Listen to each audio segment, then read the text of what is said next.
All right, so today we're gonna take a deep dive into Epack Durable Ltd. Yeah, They're an Indian company that is making some serious moves in the consumer durables market. that's We've right. got all sorts of stuff to look at. Yeah, we do. Investor presentations, We do. official company filings from the Indian stock exchanges, Mm-hmm. auditor reports. It's like a whole puzzle we're putting together. It really is. But instead of a pretty picture, we're getting a pretty clear view of a company that is seriously on the rise.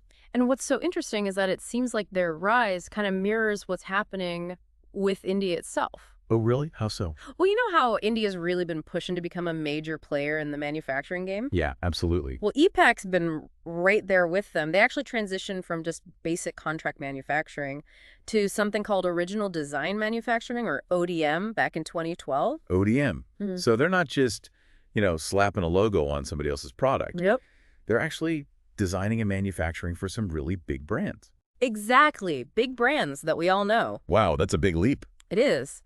And they've managed to grab a 24% market share in the Indian room air conditioner ODM space. 24%. Yep, making them the second biggest player in the whole country. That's huge, especially in a market as competitive as India's. It really is. You don't get to that position just by being lucky. Right. So how did they do it?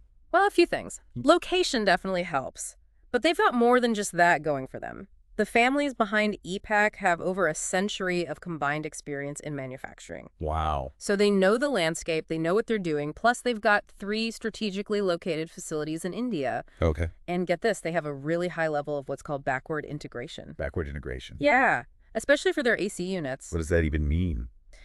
Basically, it means they're making a lot of the components in-house. They're not just assembling parts from other suppliers. So they're serious about this whole manufacturing thing. Oh, yeah, they're not messing around. Yeah. They're real players in the game. So they're making AC units and what else? Well, they actually have a pretty diverse product portfolio. They do the full range of ACs, of course. Right. But they also make smaller appliances like cooktops and mixers, the kind of stuff you'd find in any modern kitchen. Okay. And here's the kicker. They're producing some critical components themselves, too. Things like heat exchangers and even printed circuit boards. So they're really trying to be a one-stop shop for their clients. That's exactly it. They want to handle as much of the process as they can. Makes sense. So who are these clients? Are we talking local Indian brands or bigger international names? Oh, it's a pretty impressive list. Yeah. They work with Voltas, Hair Phillips, Godrej, Daikin, Wow. even Bosch and Siemens. No kidding. So these are big players, global companies. Definitely not small-timers. Yeah. These companies know what they're doing, and they're clearly putting their trust in Epack's capabilities. Yeah, that's a big vote of confidence. So they've got the experience, the manufacturing power, and the clients to back it up. But how are the financials looking? Are they actually making money? The numbers are pretty amazing, actually. Their revenue is up 71% year over year. 71%. Yeah, for the first 9 months of their fiscal year, which ended in December 2024. Wow. And get this, their profit is up even more, Even more than 71%. a whopping 132% over the same period. That's not just growth, that's like rocket ship territory. Yeah, it's pretty impressive. Yeah. So what's driving those numbers? Well, it's probably a few things. The Indian economy is definitely growing, Right. which leads to more demand for consumer durables. Right. People have more money to spend. Exactly. Right. But Epack isn't just riding that wave, they're actively shaping it. They're securing partnerships with big brands, expanding their product lines, and even venturing into new markets. Sounds like they're playing a very strategic game. Oh, absolutely. They're not leaving anything to chance. In fact, their investor presentation highlighted some of their key strengths: longstanding client relationships, that vertical integration we talked about, strong product development, and of course, experienced leadership. It's like they've got all their ducks in a row. They really do. But they're not afraid to make some bold moves either. Like, we'll take their new facility in Sri City, for example. That's a major investment. And while it's impacting their margins a bit in the short term because it's not at full capacity yet, Right. they're clearly banking on its long-term potential. So this Sri City plant, why is it so important to them? What's the big deal? Well, location is always key in manufacturing, and Sri City is a special economic zone. So there are tax benefits. Exactly. And streamlined regulations, plus it's got excellent infrastructure, including access to ports, which is crucial for a company looking to expand its global reach. Interesting. And speaking of global reach, they've also set up a new subsidiary in Dubai, haven't they? They have. It's a pretty aggressive move stepping outside of the Indian market. It definitely signals some serious ambition. It does. Dubai gives them access to markets in the Middle East and Africa, and it's known for being very business-friendly. Smart move. So they're thinking big.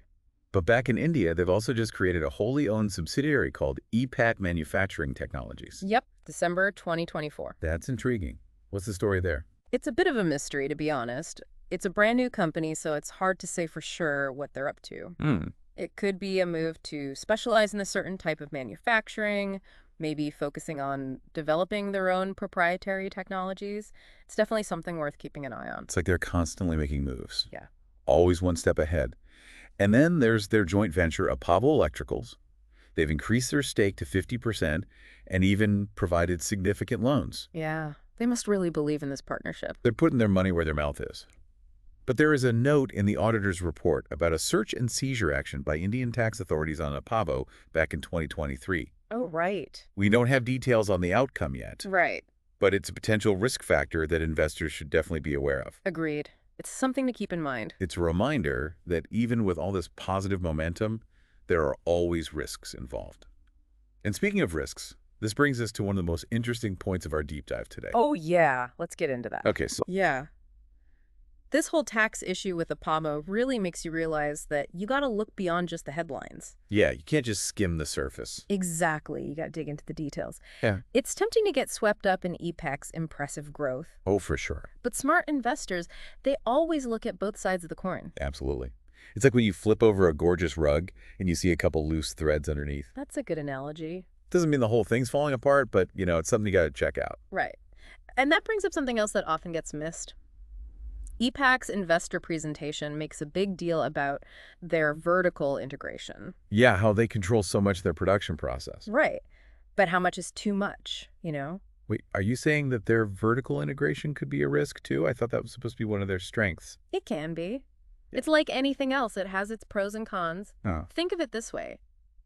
If you're making your own pizza, you grow the tomatoes, turn the cheese the whole 9 yards. Okay, I'm following. You've got total control over the quality, right? Yeah, makes sense. But what if somebody comes out with a brand new super fast pizza oven? Uh-oh. Or some revolutionary new dough recipe? You're stuck with your old ways. Ah, I see. So while vertical integration can save them money and give them quality control, it might make them a little less flexible. Exactly. Especially in a fast-moving market. Yeah, they're really banking on their current methods. They are. And that bet is even bigger with that huge new Tri-City plant. It's a massive investment, and their profit margins are taking a hit right now. Because it's not running at full capacity yet. Right. So are they being too ambitious? Is this gamble going to pay off? Hard to say for sure. But remember, they're not just expanding their production, they're also branching out with their product lines. Oh, right. That addendum we saw hinted that they might be looking at the audiovisual market. Exactly. Things like speakers, TVs, all that. That's a big jump. Yeah. Going up against companies like Samsung and Sony, do they really have the know-how to compete in a market like that? It's a good question. The audiovisual market is super crowded and competitive. It is. But Epack has surprised people before. They've managed to land deals with some of the biggest names in consumer durables. Yeah, true. Maybe they're counting on their experience with ODM. Could be. They could design and manufacture products for brands that are already in the audiovisual market. Right. They could leverage those relationships they already have and their production capabilities. Exactly. It would be a way to get into the market without having to start from scratch building a whole new brand. That's smart. And don't forget, they've already got that base in Dubai. Right. That could be the perfect launching pad. It could. Targeting a region that's hungry for consumer electronics. So it's not just about making more stuff. It's about strategy. Yep. Positioning and using what they're already good at. It's a multi-level game they're playing. It is. And that's what makes this deep dive so interesting. We're not just looking at numbers. Right? We're getting inside their heads. Seeing their strategic thinking. Exactly. Yeah. This is a company that wants to be a major player on the world stage. And it's all happening within this larger story of India becoming a manufacturing powerhouse. Absolutely. Epack's journey from contract manufacturer to ODM is like a mini version of India's own ambitions. Yeah. For years, made in India meant cheap labor and basic assembly. Right. But companies like Epack are changing that. They're focusing on design innovation, high-quality production. And they're getting help from the government, too. Oh, yeah. Initiatives like that production-linked incentive scheme, the PLI we saw in their presentation. But those programs are designed to attract foreign investment and boost domestic manufacturing. It's a win-win. For companies like Epack, it's a chance to grow and tap into a booming market. And for India, it's jobs, a stronger economy, and a chance to become a real leader in global manufacturing. Exactly. So our deep dive into Epack has given us a pretty amazing look at the changing face of Indian manufacturing. It's a story of ambition, strategy, and some calculated risks. And it's a story that investors all over the world should be paying attention to. As India's economy keeps rising, companies like Epack are going to be on everyone's radar. They are. Yeah. But as we've seen, it's not all sunshine and roses. There are risks to think about. The tax investigation into their joint venture, Right. the challenges of breaking into a new market. Investing in a company like Epack, you got to do your homework. Absolutely. Yeah. But it's also a chance to be part of something big. The story of a country transforming itself into a global manufacturing leader. So for our listeners out there, what are the key takeaways from this deep dive? What should they be thinking about if they're considering investing in Epack? That's the million-dollar question, and it gets to the core of what we do here at the Deep Dive. We don't give financial advice. Right. We give you the knowledge and the insights so you can make your own decision. Exactly. So let's talk directly to our listeners. What are some of the key questions you should be asking yourself as you evaluate this company? So you're looking at Epack and you're like, okay, this growth is exciting. Yeah. But those risks are making me a little nervous.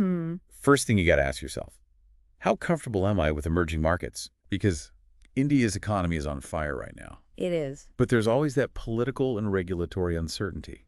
Yeah, you never know what could happen, and that could definitely impact a company like Epack. Exactly. So how much risk are you willing to take on? And then you got to look at Epack's management team. They've got a great track record so far. They do. But can they keep up? Can they handle those uncertainties? Can they adapt? The Indian market is like a constantly moving target. It is. So you got to have confidence in their ability to stay ahead of the game. Absolutely. And then there's the question of whether this amazing growth can actually last.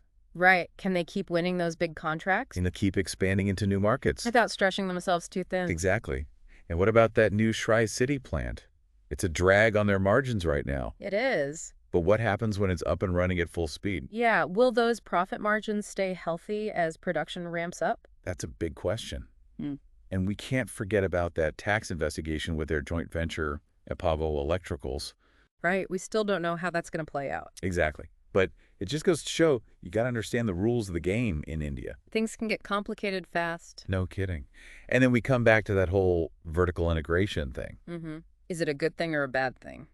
Could it hold them back? Right. What if the market suddenly shifts or there's some new technology? Will they be nimble enough to respond? Good point. And then there's that big leap they're making into the audiovisual market. Yeah. Is that a smart move or a risky one? Can they really go toe-to-toe with the big guys like Samsung and Sony? Do they have the brand recognition, the marketing power to really make a dent? Tough questions. Yeah. But these are the things you got to think about if you're seriously considering investing in Epack. We've laid it all out for you. The numbers, the strategic moves, the whole context of India's rise. We've given you the pieces of the puzzle. Now it's up to you to put them together. Figure out if Epack fits into your investment goals and your risk tolerance. Exactly. We don't give financial advice here at the Deep Dive. Nope. We give you the information, the insights to make your own smart choices. So go out there, do your research, and decide for yourself. Is Epack a company you believe in? Epack's story is a fascinating one. It's full of ambition, growth, calculated risks. It's a story that really reflects India's own dreams of becoming a global manufacturing leader. But it's also a story with a lot of question marks, challenges, potential pitfalls. So keep your eyes open. Yeah. Ask the tough questions. And remember, investing isn't just about numbers. It's about understanding the whole story. The company's strengths, its weaknesses, its place in the world. Epack's journey has given us a lot to think about, that's for sure. It has. It's taught us about strategic thinking, adaptation, the pursuit of growth in a market that never stands still. So keep learning, keep exploring, and keep diving deeper into the companies that shape our world. We'll be back soon with more deep dives, more insights, more food for thought. Until then, happy investing. And happy learning.